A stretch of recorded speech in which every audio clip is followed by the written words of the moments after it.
What is up, people?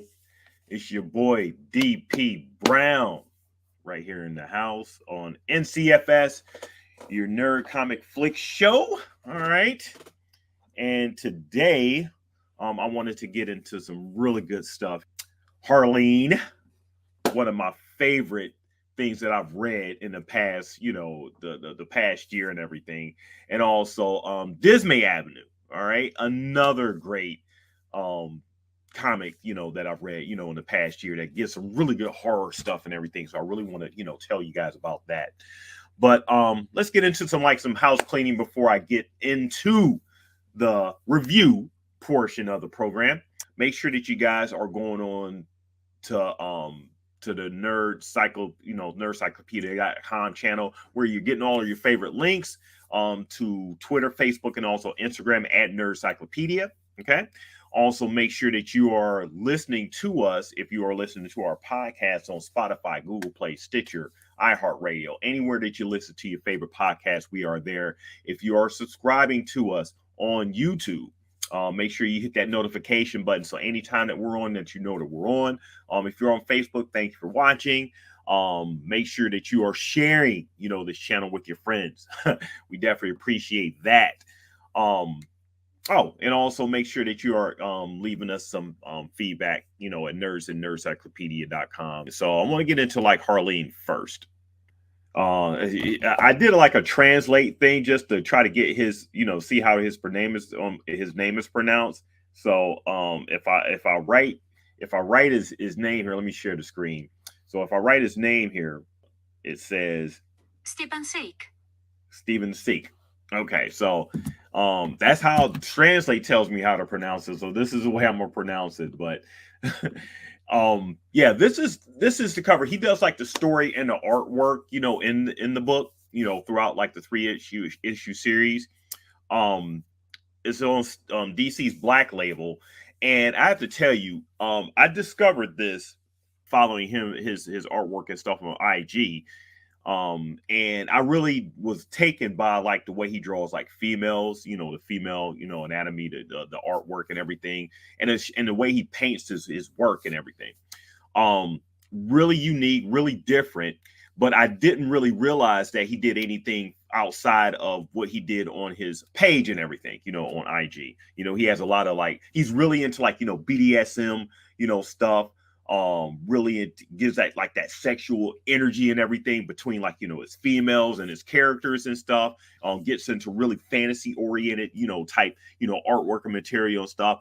And then I found out he did the DC stuff with Harleen, and I think I considering how her relationship is with Joker, I could probably see why he chose her to actually do, because I've never seen him do anything else outside of that for the mainstream. So, if he's done some stuff in the comics, just let me know. The story number one is sort of like a relationship about how Harley Quinn developed her relationship with the Joker, how she met the Joker, what she was going through at the time. Before she met the Joker, she was just basically Harleen Quinzel, and she was just going through just different, female oriented stuff and everything, just being a woman, going through her trials and tribulations to Arkham Asylum, doing her job and everything. And then she finally met the Joker, and they fell in love. She was this is Harleen Quinzel right here. She was just like a doctor, psychiatric doctor, going to different, having different patients and everything come and see her. She was, real good at that, but she started getting super bored. And then she ended up wanting to really psychoanalyze the Joker, when it came to her attention that he ended up being in Arkham, when he ended up getting arrested and everything. So this here is a page where she first met him on the streets, before he got into Arkham, and she was kind of taken aback, struck by him, right there. And this is a nice panel with him. I mean, Stjepan's artwork is just so awesome. The way he does his panel work and everything. And the way he depicts both the Joker right here and Harley Quinzel, when they're when they're first meeting. Um, so yeah, so we get like the both of them just going at it and everything. But Harleen, was a very good read. I definitely appreciated the way that it stuck its landing as far as how it depicted Harleen, Harley Quinn, and also Joker, their relationship. How the beginning of it, was just felt like a back and forth between the two. It was like a push and pull and everything. She was trying to like resist, temptation, from him, and he was trying to like get him towards her. Like I said, I was super impressed with the way that this was just well put together. And by the time that he gets put into like Arkham Asylum, she is just straight taken aback. She can't wait to try to actually speak with him, to talk with him, and to try to like change him. Trying to like rehabilitate him, if you will. So definitely check out Harleen. You guys are definitely going to enjoy it. I enjoyed it. If you guys want a good read, that is that. And want to get into another good book that I read. He actually has a Kickstarter that's out right now. Okay, so he's all. It's about like 4 days left on the Kickstarter. Okay, it's called Dismay Avenue. Okay, it's by my man Brandon Ingram, who I actually met, about a few months ago. Running, um, when I was running my campaign for the Theme of Thieves. I have to say that I wasn't expecting a lot of the stuff that he puts into the book and like the emotional, like the horror elements that actually come with it. But oh man, it was a really good read. Okay, so let me go ahead and share the screen for that. He has the first and second issue out right now in his Kickstarter, so make sure in the show notes you click on his link for the Kickstarter, and make sure that you go ahead and back him because he got some good stuff, right? So yeah, so this here is his cover for Dismay Avenue Comics Presents. The first is an anthology series that chronicles different people going through different situations, and sort of like the twisted element is like a horror element, that comes in when you're actually looking at these. So this one here is called The Program. Okay. The first issue is written by him, artist Jade Sky, letterer Nikki Powers, and then it's another one called Alternate Reality that him and Teo Moreno, actually wrote together, and artist Helen Bolton, drew that one. So here, this one, the program. So I'm loving the artwork with this. It's spooky. It's just like takes you into like the elements when you're going to like a theater. Um, it's not too much going on. Okay, in the actual issue itself, he writes like his inspiration for like the story about how he with a friend to like a theater. It was desolate. Nobody was there. You didn't really even think it was open. Um, no cars. But when you actually go inside, there's just like a couple people, as far as like the person at the register and everything, taking the tickets. And he said it was like a guy in a hoodie in the corner and stuff. So I thought that was pretty a great inspiration for like a story. So he takes it into this, and look at this. Look at the artwork. It's just crazy. You got like the unique thing about this page and panels. You see the first three panels. You see cinema, and the words are blinking. Okay, like you would see at like a real desolate place where someone didn't bother fixing the lights, and it's just like flickering on and off and everything. But you look at cinema, it flickering goes to from each letter. From the M to the E to the I. As the panel progresses, and we see like a rat here just running.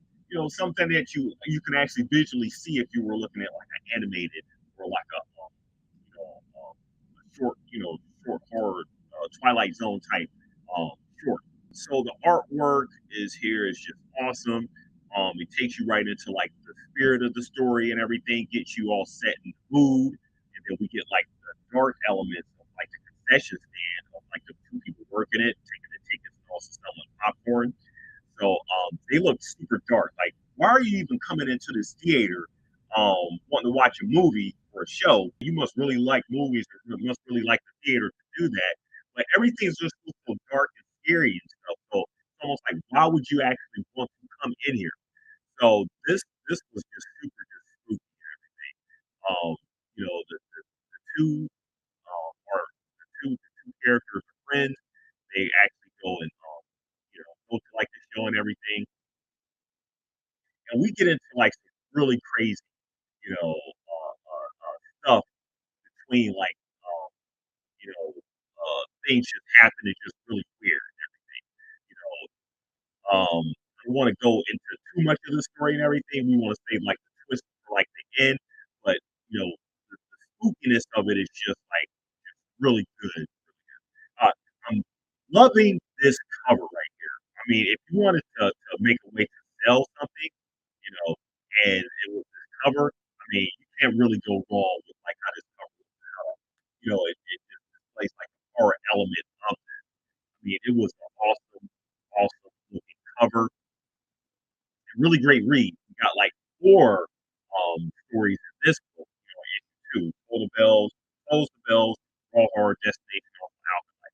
But I like this one too because it was yeah, Sanjay. Yeah, Sanjay, is like a student, at a school, and just like your average daily hijinks in school and everything. And he ends up getting in trouble for talking too much with one of his friends.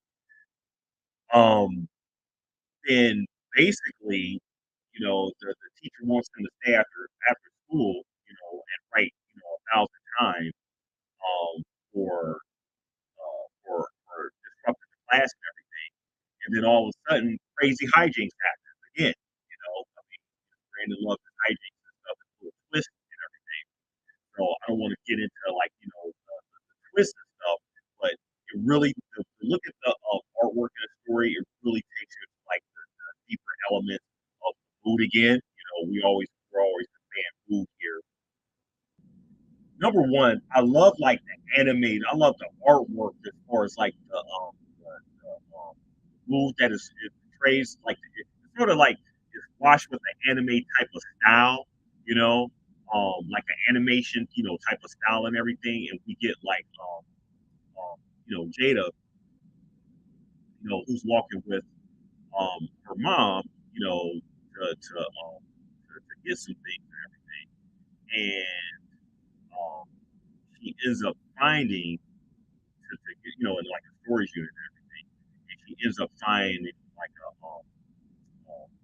triangle, you know, and that's basically like the setup, and it puts her into like different crazy type of alternate realities and everything. It just ends up doing something that you just would not think, would happen when she does that. And it takes you on like her different hijinks and stuff that she has to go through. And then of course, Brandon, gets us with like the twist again. But just look at the artwork. The artwork is just awesome.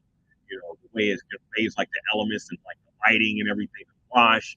I mean, I was just enthralled, and like I said, all the stories and everything I've read between like the books and everything, this was like my favorite one right here. So, um, you guys are definitely going to enjoy this when you see it.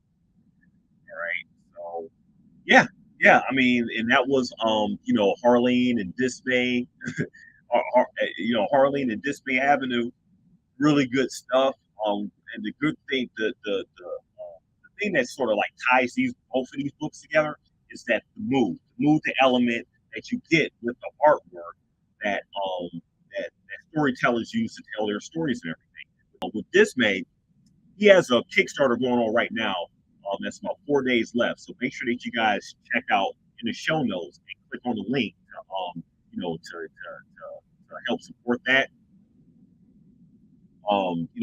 He has like I said, he has a couple days left on it. So, us indie creators, we gotta like support each other and everything. And that's why I'm calling this like the pay it forward, like portion of the NCFS series and stuff. So basically we review, you know, top, mainstream stuff, and then we also get into like the independent stuff and everything. So definitely, if you want to support your independent creators, Kickstarter is such a really great place to find like your comics, your indie stuff that you're not going to see in like the mainstream. And just to plug right now, shameless plug, I got my comic, The Theme of Thieves, right now that has like about 25 days left on it. So you'll see that also in the show notes. It's issue 3. So if you're into like a good time travel mystery series, it's about two teams that are traveling through time, trying to stand and get snatched up by a mysterious being, and they travel through time to try to solve the mystery of why people are disappearing in the present. So make sure that you guys are checking my stuff. All right. So I thank you once again for checking NCFS out. We will get you out more of these reviews. I'm liking what I'm reading with these indie creators. Shout out to everyone who's actually out there doing like the indie stuff. Shout out to you for actually watching me, stumble through, this NCFS Pay It Forward podcast. So I want to thank you guys again. Peace out.